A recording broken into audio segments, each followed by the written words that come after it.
Mr. Samuel, am I the only one online?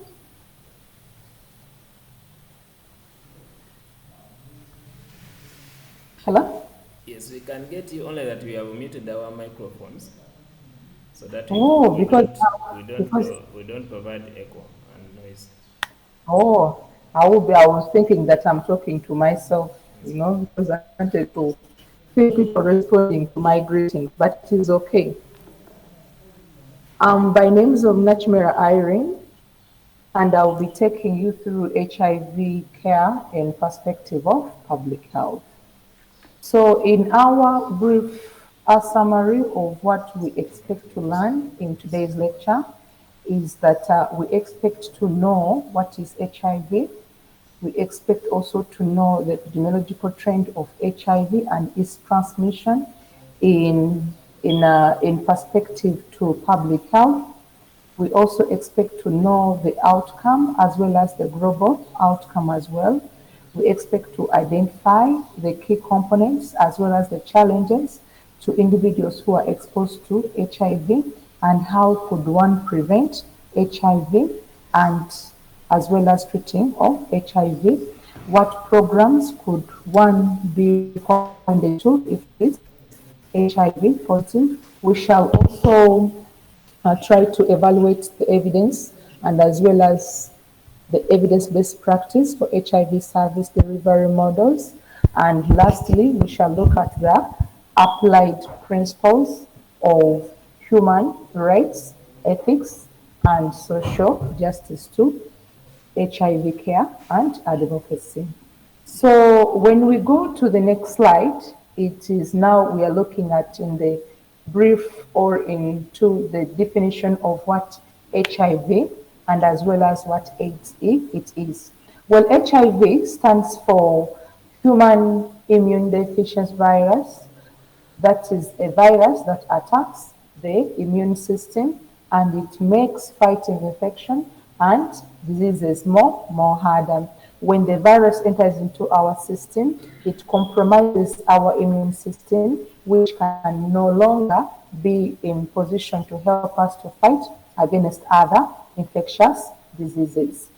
More to that, HIV is also a virus that spreads through one's body or a certain body, whereby the fruits that attacks the body system or the body immune system, especially the CD4 cells, which often we call the T cells. These T cells are so special cells that help so much the immune system to fight against all of the infectious diseases.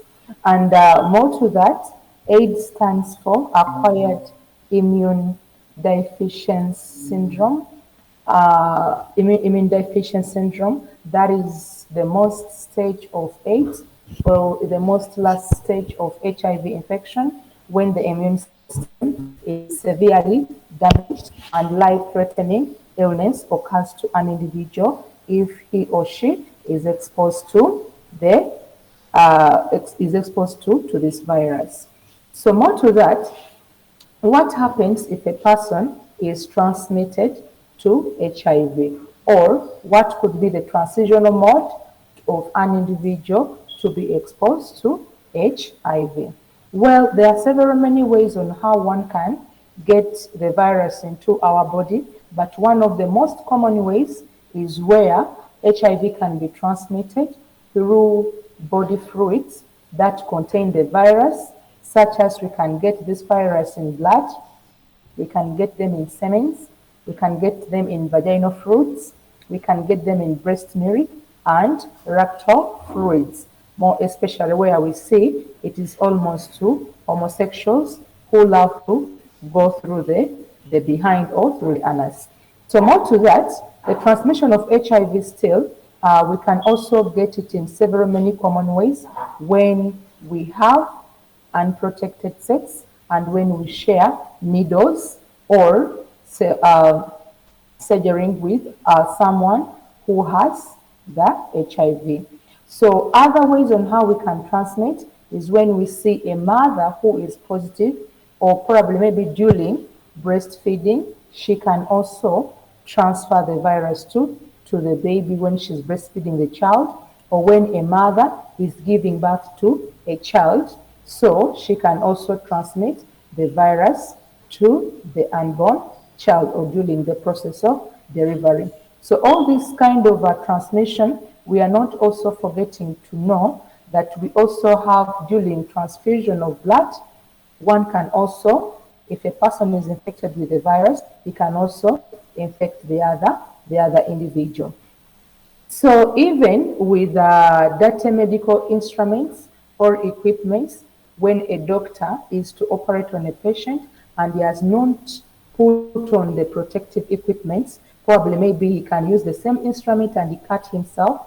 And if the wound is open and also the patient has got also an open wound, then in terms of getting into contact with themselves, they can also be an exposure.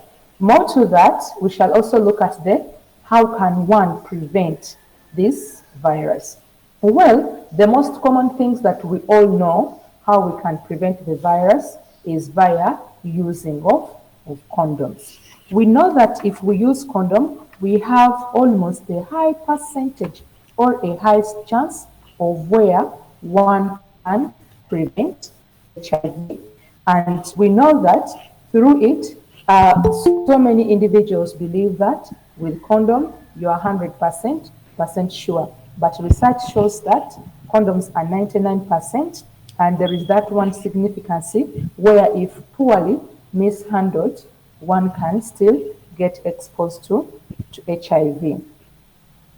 So the polyurethane are the kind of cover where we expect that a condom, it must cover the penis, or sometimes we have even female condoms, which women try to insert into their vagina during sexual intercourse, such that they don't get infected with the HIV and AIDS.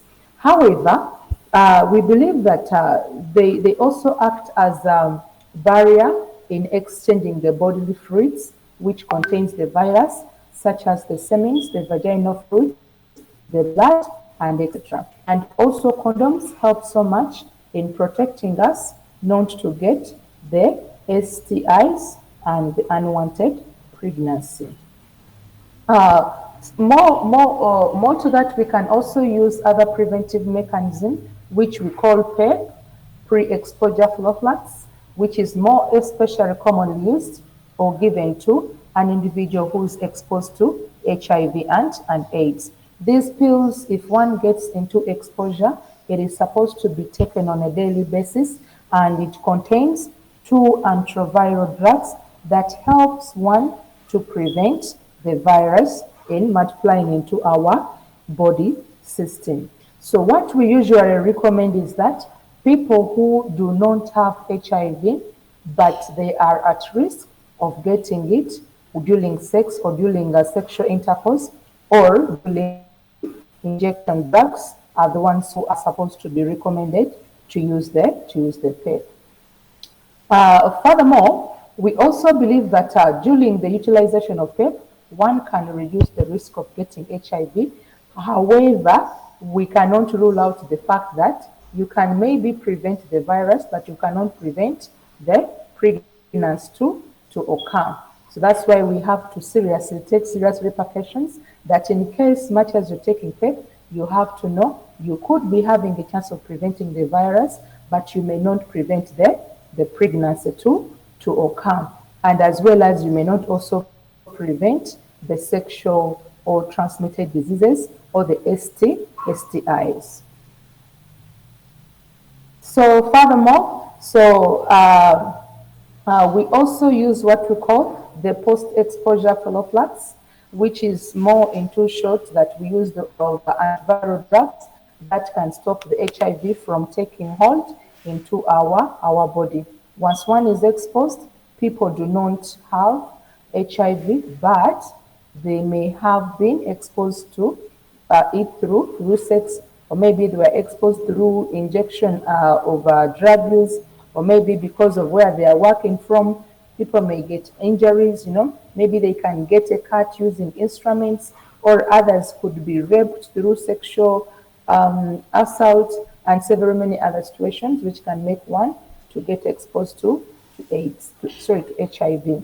So PEP must be taken within 72 hours of exposure, and it must take place, or it must be taken at least 28 days. So furthermore, when we look now at HIV status and getting tested regularly, we usually recommend that this is very important if one gets into if one wants to get sexual intercourse with their partners. We recommend that it's very healthy. It is very important for you to know the life or the status of your partner. So knowing one's status is always the first thing that we need to have power of it, such that we can maintain and manage our health, and it will help us so much in preventing from the further infectious diseases or the virus of transmission of this virus. If you test positive for HIV, it is always very important and advisable for you to immediately start up the treatment, such that you can keep your immune system stronger, and you could also reduce on the risk of passing the virus to other individuals. More still, if you also test and find yourself negative, you also have to learn more on how to stay negative by using preventive mechanisms, which we have mentioned. If you cannot use a condom, we always recommend people to abstain, such that you stay away, or you don't practice, you don't do sex. So more to that, when we go now to the epidemiological trend of HIV, UNAIDS reported that almost 37.7 million people were living with the virus globally. So at the end of 2020, almost all those individuals are victims of AIDS. However, some of those individuals, 27.4 million, were accessing antiviral therapy with a combination of drugs that can suppress the virus and prevent or delay the progression of AIDS. And when we look at almost 10.3 million people were not accessing at, probably maybe because of some reasons, maybe they are not still knowing about their HIV status, or maybe some of them are still in denial process, or maybe some of them, probably maybe in their health centers, they cannot have access to those drugs, putting them more at risk of developing AIDS and even dying from HIV-related cases. I remember these incidences when it happened during COVID-19, where so many individuals used to be getting their drugs, probably maybe from Uganda, putting them on bus, and when they stopped these public means to or transportation from Uganda to South Sudan, so many individuals who were positive died because they couldn't access their medicine. So in 2020, we have almost 1.5 million new HIV infections and almost 690,000 the AIDS-related death worldwide. So those kind of cases, it really makes so many individuals to die as a result of them being affected with the HIV and AIDS. So furthermore, when we also still look at the epidemiological trend, it varies from religion and the population. In religion, more especially in sub-Saharan Africa, where we look at the perception of in Asia, almost 20.6 million people, and in Asia, as well as Pacific Ocean, Pacific, we have 5.8 million people, and in Latin it is 2.1, and in East Europe as well as Central Asia, 1.7. All these individuals or all these people are victims, or where we have so many cases of them who have been suffering from HIV and AIDS.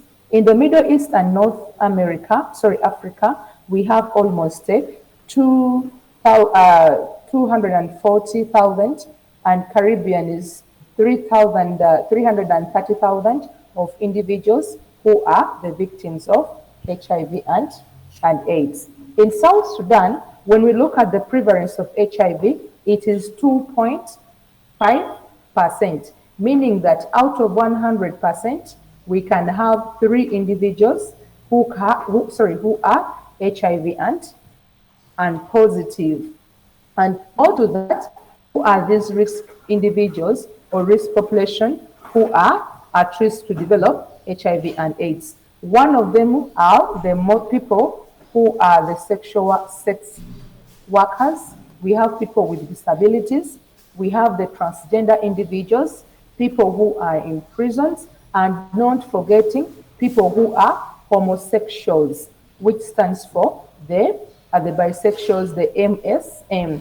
All those individuals are at risk to be a victim of this virus. So what we have to take into account is that 62% of this new HIV infection globally in 2020, those are the cases that have occurred as a result of this virus. And we still faces more risk of exposure of this virus because of people's behaviors, because of low access to prevention, because of people don't want to go and test, people don't want to adhere to treatment, people look at the services to be, they fear how would people see me, people fear that, since people know that I'm positive, they fear to be discrimination because you are positive, issues of violence, and not forgetting even issues concerning with cultures, where people, they will be like, because of my culture, how can people know that I'm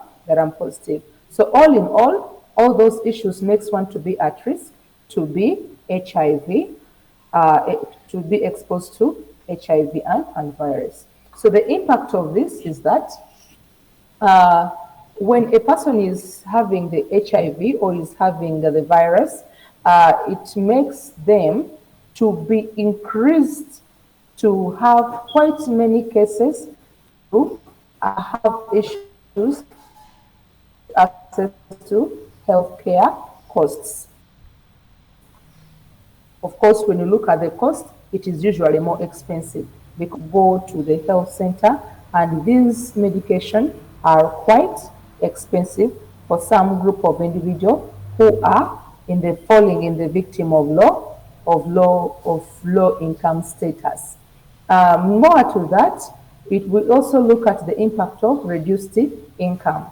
Of course, your energy, you can no longer be the way you used to be because the virus, it weakens our immune system and we can no longer be healthier, the way we used to, do. We depend on drugs and they tell us so much to look into issues of feeding yourself, live in a healthier diet, which some individuals, because of their poor income status, they may not handle. Look at food insecurity. Is also another impact for individuals who are exposed to HIV and AIDS. Because of that, food is insecure to them because of their poor income. Some of them may not afford to buy whatever kind of nutrients that they may need to help them to boost their immune system. Stigma is also another impact where individuals who are positive, they are stigmatized because of the conditions they are living in, and others are also discriminated. No one would wish to associate with a positive individual because they feel like, they can also be exposed to the same condition as well.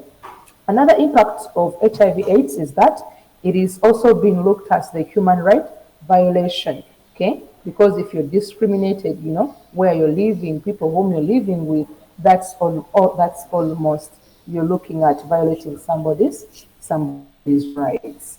So furthermore, we also expect another impact is that their life expectancy is so low. And since it is so low, it really minimizes the chances of them to live a long period of time. It also reduced labor force for participation. Nobody would wish to employ an individual who is positive.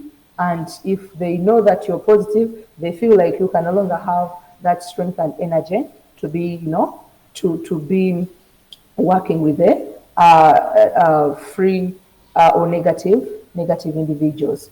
It also decreased savings and investment. Of course, when people know that they are positive, they feel like, what are they saving for? After all, they know they are already dead. So it is better for them to spend and eat whatever money they are left with in their pocket.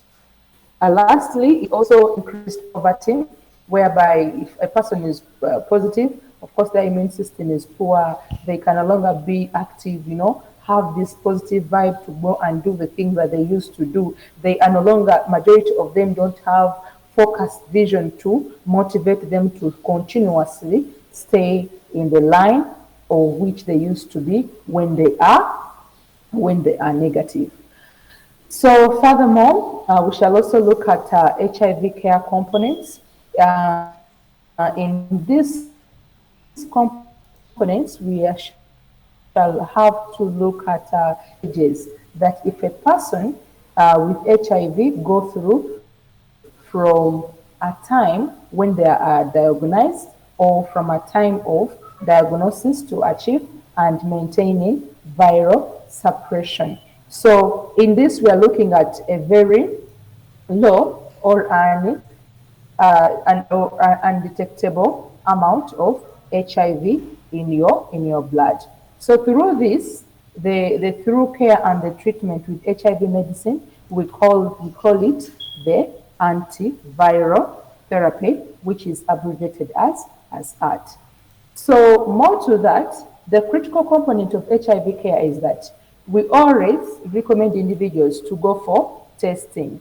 During testing, we have to diagnose a patient and we know the HIV infection, and we also monitor their viral load as well as their CD4 account. Second on that, we also encourage them to go for counseling, because so many individuals feel like if the results comes back positive, that is the end of it all. Their life is no more. Their life has no more purpose. So therefore, it is always very important that we call them or we take them through counseling to give them or provide them with information, the support and referral to positive individuals, such that they can look at them and they know that they are not alone in this kind of a journey. We also have to link to the care. This is where we need to connect people with HIV to health providers who are knowledgeable about how they can take care of those positive patients. Lastly, is retention in care, where we have to help people with HIV. They need to stay engaged in regular medical visits as well as follow-ups, because some people, when they see that their body is looking okay, nobody can detect them that they are almost jumping into the stages of AIDS. Some of them may try to withdraw of taking the ART. So more to that, ART also, it is also to suppress the virus and also prevent diseases progression and as well as transmission, because we know if a person is actively taking the medicine, he cannot get exposed to more other diseases. However, we say that that can also occur if a person seriously tells fully repercussions on how to protect themselves and making sure that they do everything according to how the doctor has recommended them. That is when we know that the virus can be contained and the progress shall be managed. And we also encourage them to adhere to the support in a way that it helps people with HIV to take their medicine as prescribed and overcome any barriers or challenges. For example, if the doctor tells you that you'll be taking your medicine every morning, you need to be consistent on the time of when you're taking your medication.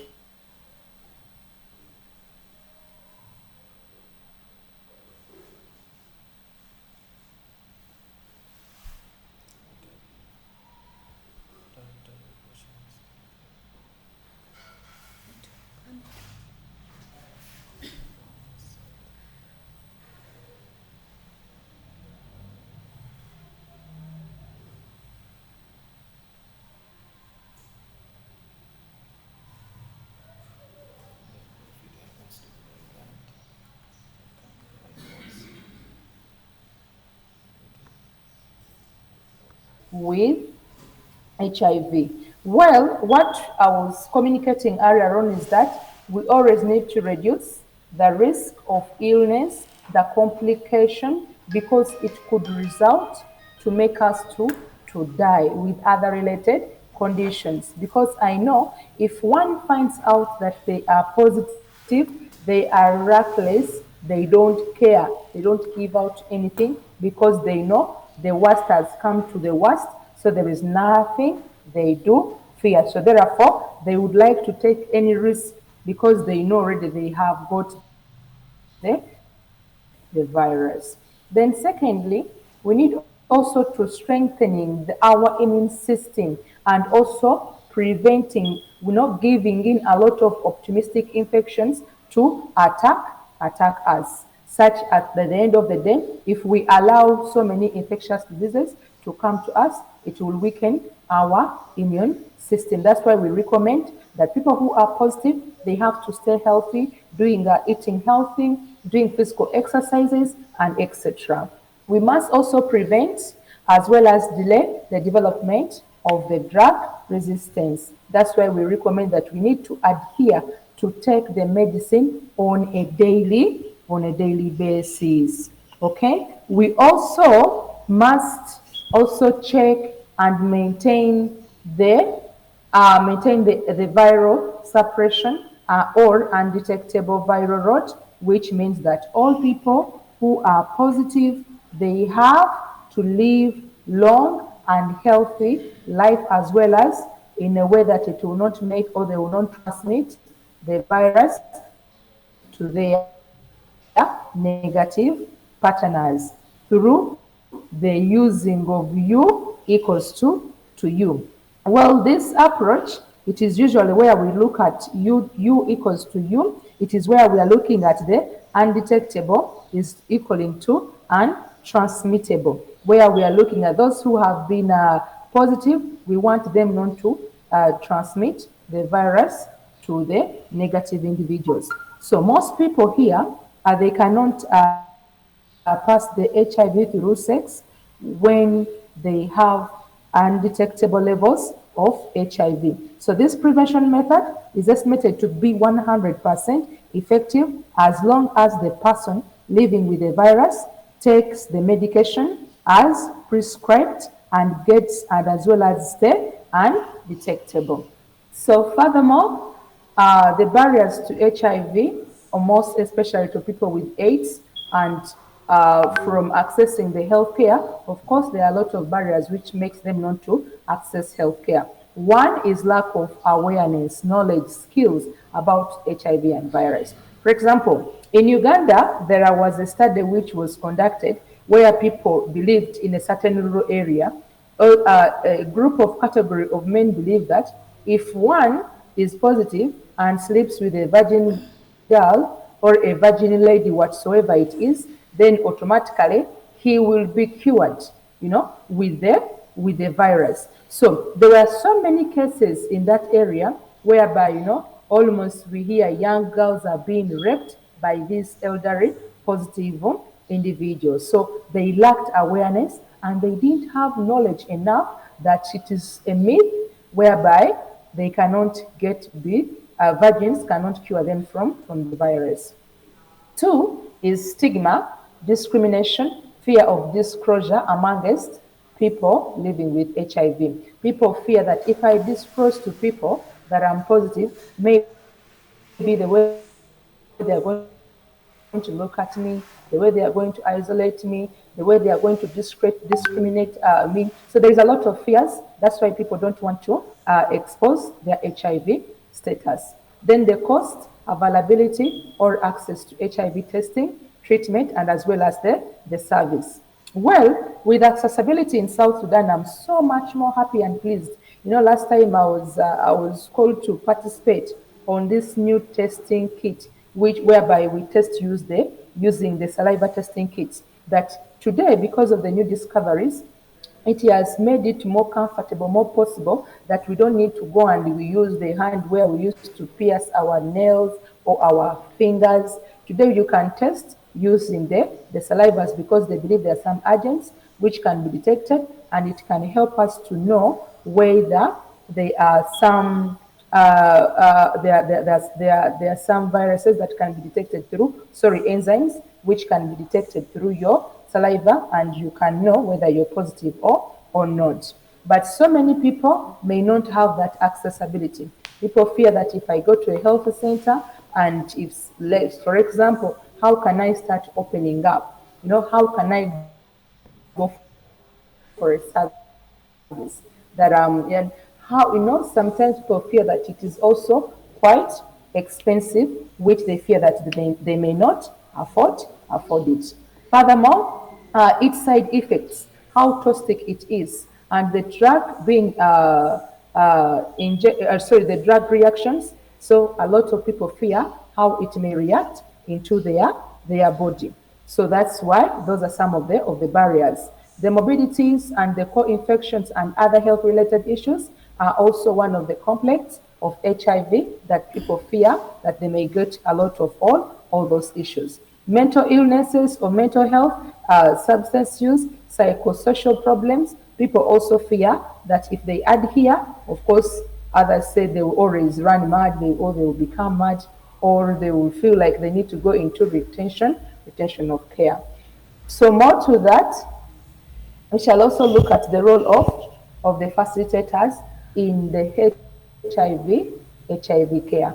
What is your role as a public health specialist? Or what is the role of the healthcare providers? What do they have to do? So what you're supposed to do is to educate, counsel, or provide a peer support or social inclusion, where we are expecting that you're going to enlighten more on a positive individuals, how they have to stay in a healthy lifestyle.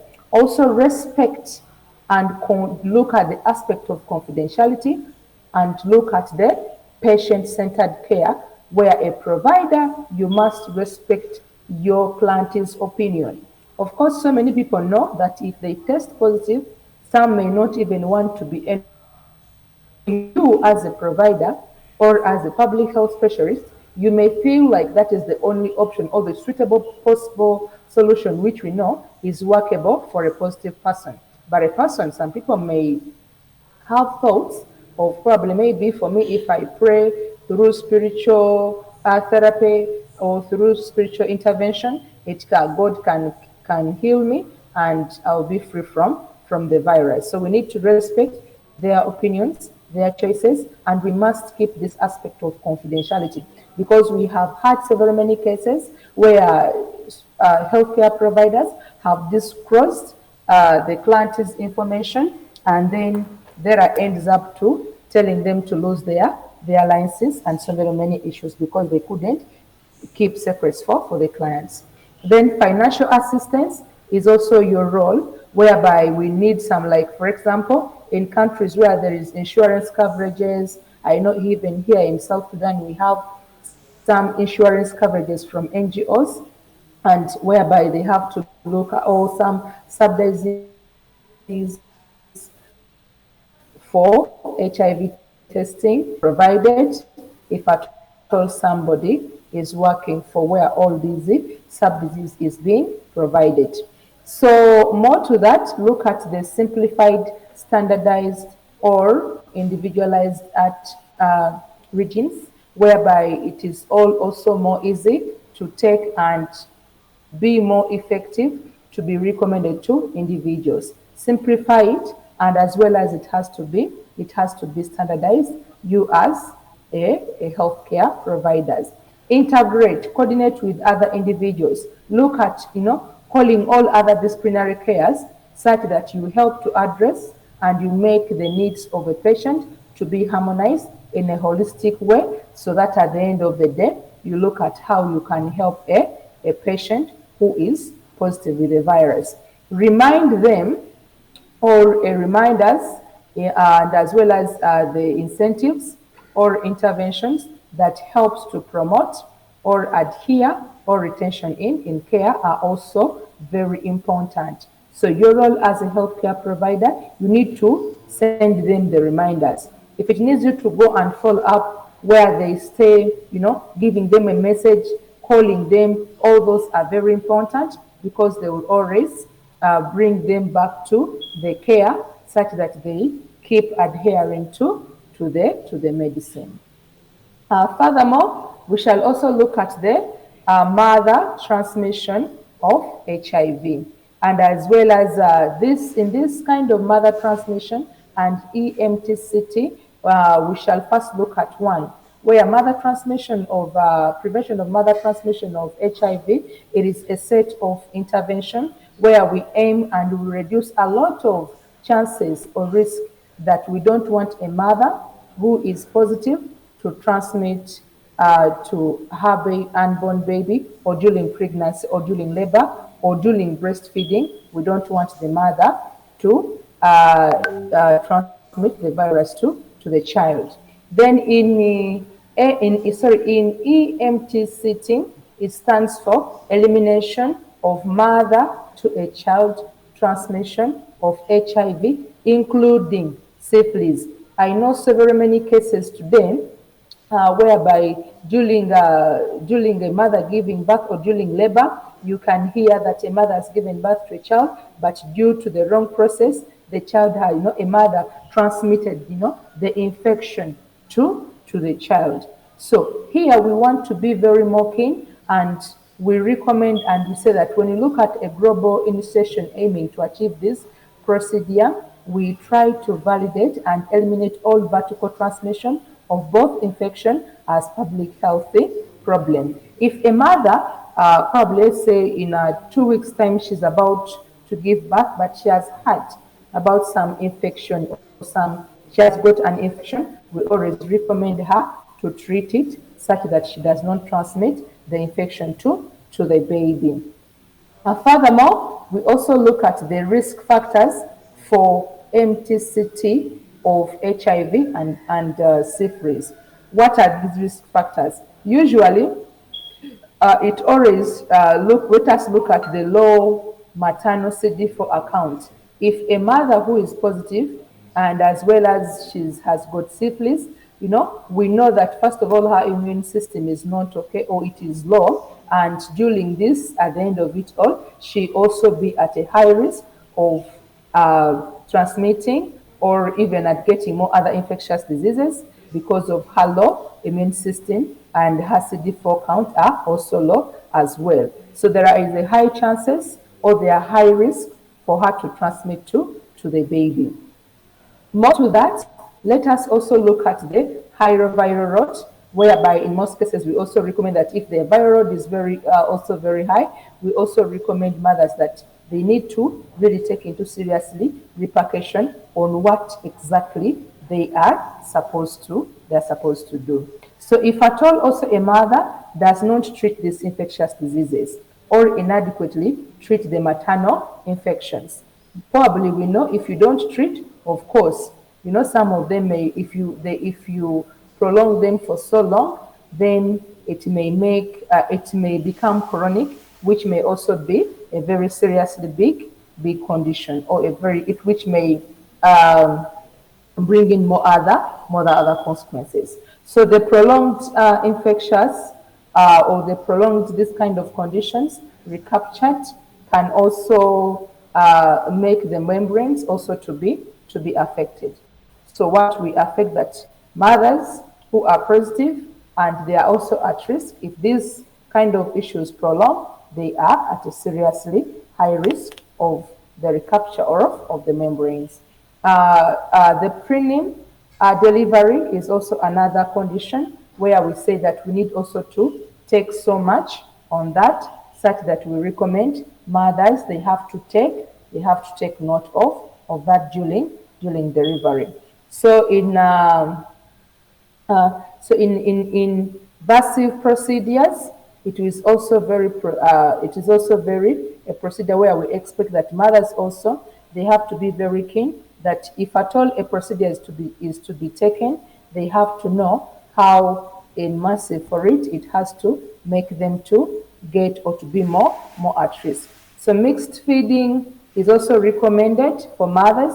However, we also recommend that mothers have to look for a best recommended mixed feeding, which they can be very nutritious, very helpful in helping them on what they are supposed exactly to feed their babies with.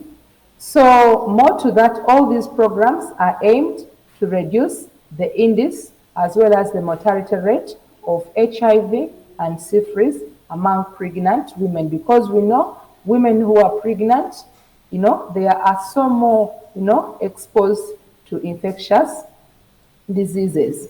So, and if pregnant women are exposed to them, of course, even the surrounding environment where they are staying, the children, the infant whom they are staying with, because in most cases they use the same environment, like the latrines, so they could also expose those other individuals to be exposed to the infectious diseases as well. So what we always recommend that for them to improve their quality of life, we must provide all the preventive mechanism which can help in reducing those identified cases. So more to that, the benefit of these programs is that we need to look at the preventive of the new infection, preventive or preventing the new infections, reducing the morbidity and mortality, as well as enhancing mortality and child health, promoting human rights, gender equality, contributing all to the goal of ending AIDS and the contagious syphilis by 2030. So furthermore, what could be the challenges of this program? Well, low coverage and as well as retention of services that, so many people, the challenge is that, a lot of very many people are not aware about these kind of programs. So the coverage of it is still low. Stigma and discrimination is also another challenge whereby people still, they feel like, they are discriminated.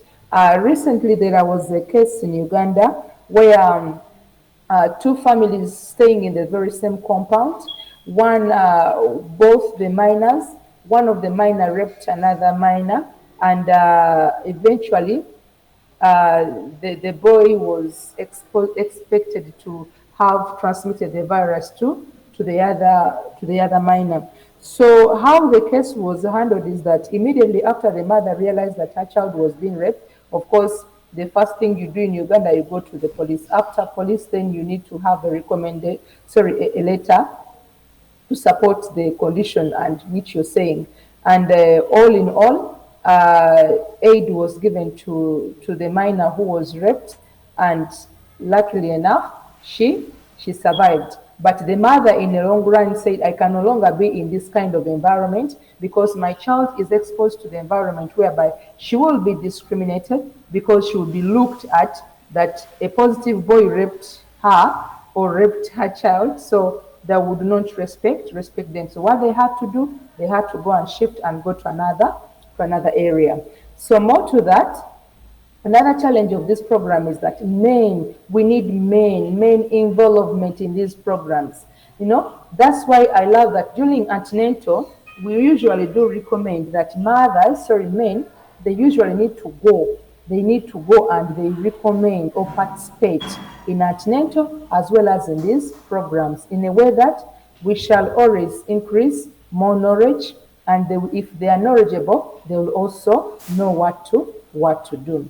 So more to that, we shall also have weak health system where we're having a poor health system in South Sudan, which usually, it is still weak. It does not it does not integrate this kind of programs. If it does so, then it is not well known to the majority. Limited resources, competing over priorities, and etc. More to that, we shall also try to look at the key components and the strategies we can boost up via these programs, where we can do early identification testing of women who are pregnant, and we also test them for syphilis. We can also provide them with the art or prophylaxis to prevent the mother transmission of the disease to the unborn baby. Then we can also do the safe delivery practices where a mother does not have to transmit the virus during delivery to the child, as well as breast infant feeding, counseling, and support. Early diagnosis and treatment is much more recommended. That if there are so many, if a chance comes that a child is exposed during delivery, then they must make sure that at least a child has to be given or enrolled to ART. Then follow-ups have to be done and links to care for mothers as well as the children. And we also lastly recommend that there has to be family planning, counseling, and services. Components, more components and strategies for these services. Psychosocial support is more importantly needed, more especially in an area where a woman coming from rural area, she's all everything that the family is looking at. So if her one time she comes that she has tested positive, there is a lot of stigma that is going to be on her side, because they look at women, we are the ones who are supposed or who are transmitting the virus to men. More to that, we shall also look at the community engagement. We need to engage in the community, the stakeholders in the community, such that they also come and they participate in this program or services, such that they can give their aid, they can give the support, and people who are positive will definitely know that they are not alone. Quality improvement is much more also needed to these programs, such that the services which is being given to people has to be of quality. That is when we shall see the quality aspect at the end of it all. Monitoring, of course, and evaluating and advocating these programs is quite very important and needed. So drug used in these programs, we need to use the arts, which is very important for this program, such that mothers do not transmit the virus to the infant, or if at all they have got so many opportunistic infections and other co-infections, then we can give them the prophylax, which can help them to prevent these viruses. ART is also being used, like we mentioned earlier on, as a combination of a drug which suppresses the replication of the virus and also improves the immune system of people who are positive with HIV and AIDS.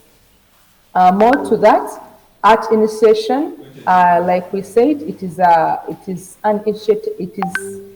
can be initiated at any stage of pregnancy, depending on the eligibility criteria that is available, or that availability of the service. According to WHO, they recommend that there has to be a lifelong art for all pregnant mothers and breastfeeding women living with HIV and AIDS. Regardless of their CD4 counts or clinical stage, they have to be enrolled to ART. More to that, ART for infant consists of a short course of antiviral drugs from birth until the end of breastfeeding period, or until the infection is excluded. So the duration and the type of drugs depend on the maternal ART regime, and as well as the infant feeding method. So prophylax for opportunistic infection and co-infections, we said using this drug, it helps to prevent, it helps to treat the infections that can occur when HIV weakens your immune system. So this includes tuberculosis, malaria, etc., candidiasis, to mention but a few. The prophylax also for optimistic infection can also benefit both mothers and infants, as some can be transmitted from mother to the child. The most common prophylactic drug used during this program is the contramendazole, and so many other things which can also be used. So more to that, we shall also look at the different stakeholders in this, is that we have the policymakers, we always need them on board via these programs. The health managers, we need them also on board.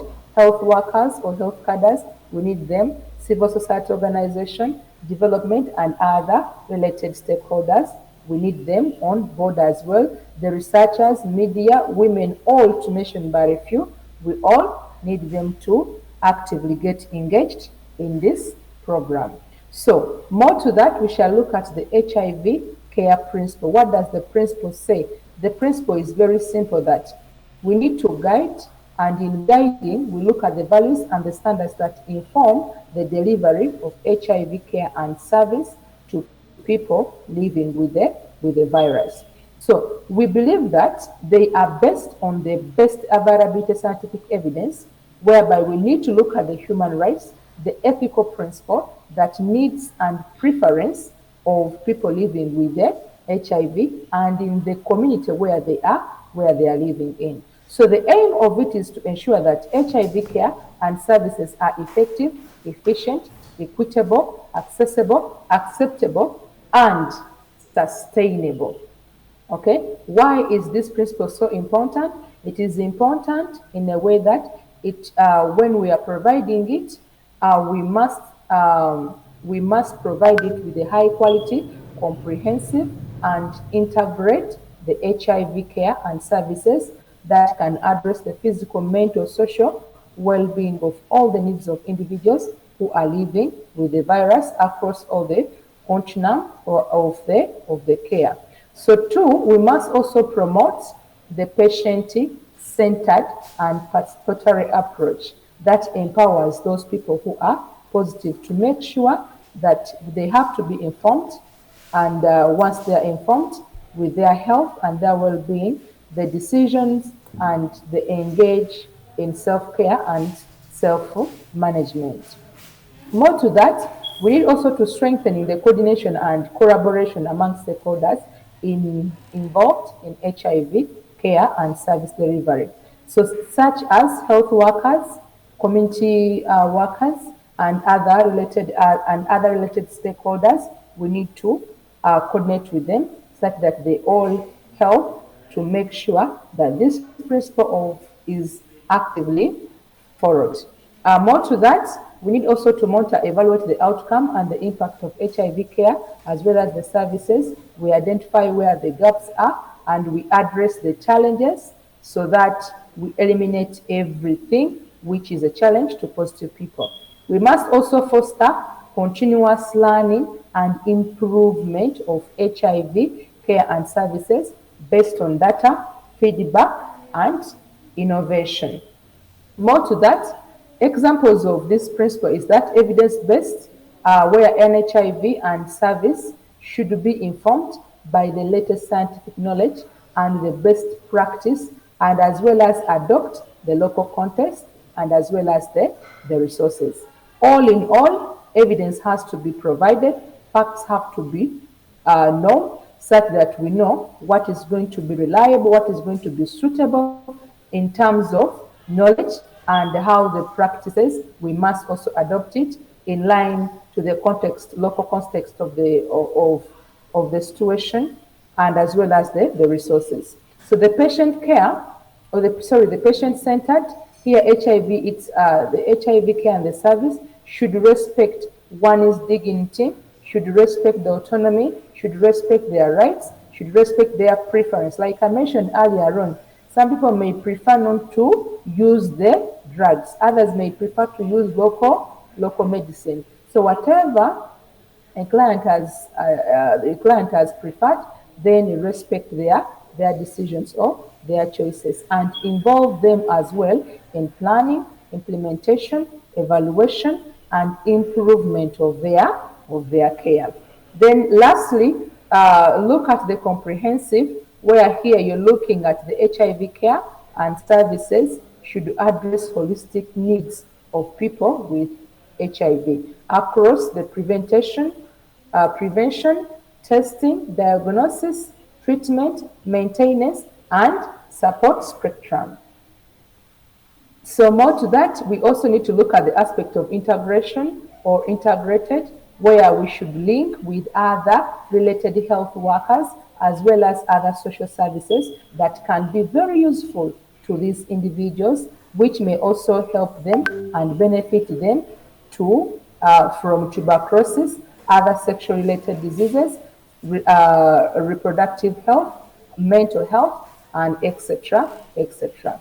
In terms of coordination, we should coordinate with the delivery of multidisciplinary team of health, community health workers, whereby we need to communicate effectively and work collaboratively to provide streamless care to these individuals. So it would be a joint effort to support and help people with the virus.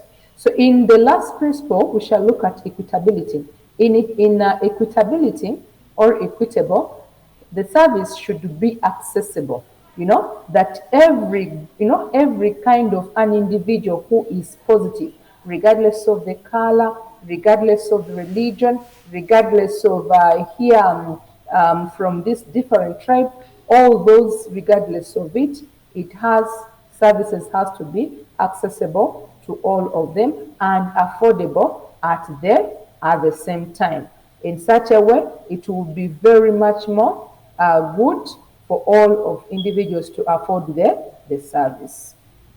Furthermore, we shall look at the ethics and human rights in healthcare.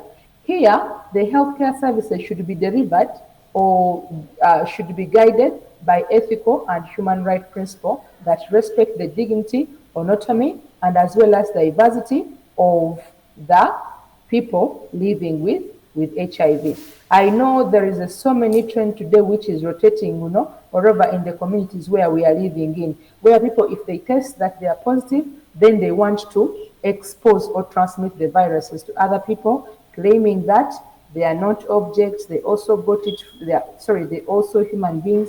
They got it from other individuals. So they want also to expose or infect others. So they don't respect individuals or they don't respect other individuals. More to that, in the rights, ethical and human rights, we should look at the aspect of discrimination, non-discrimination. The service, we shouldn't discriminate people, regardless whether somebody is positive and at the same time his gender is a homosexuality. We shouldn't discriminate them. Whether he is positive and disabled, we shouldn't provide circumstances where we are discriminating them because we are all the same. Then we must also have informed consent. People with this living with the virus or who are affected should also be provided with accurate and comprehensive information about their healthy condition or treated options. So more to that, we shall also look at the aspect of confidentiality. This is a great ethical issue that even some of us up to now, a friend may share to you, don't disclose this information to others. It's like somebody has told you, you go and disclose this information. But confidentiality in a professional way, we are supposed to close and zip our mouth zipped. You're not entitled or supposed to share the information that a client has disclosed to you in confidentiality. So people who are positive or who are affected, they have a right to their privacy. If somebody knows that I'm positive, or if you know that I'm positive, why would you go to the entire community exposing people how I'm positive? So that information is private. It should not be disclosed to other individuals. Participation is also another ethical right, where people who are positive have also right to participate in decisions that affects their health or their well-being. So they also need to give in their opinions or their preference regarding to what really is considering or concerning them in planning, implementing, as well as evaluating of the HIV care and as well as the service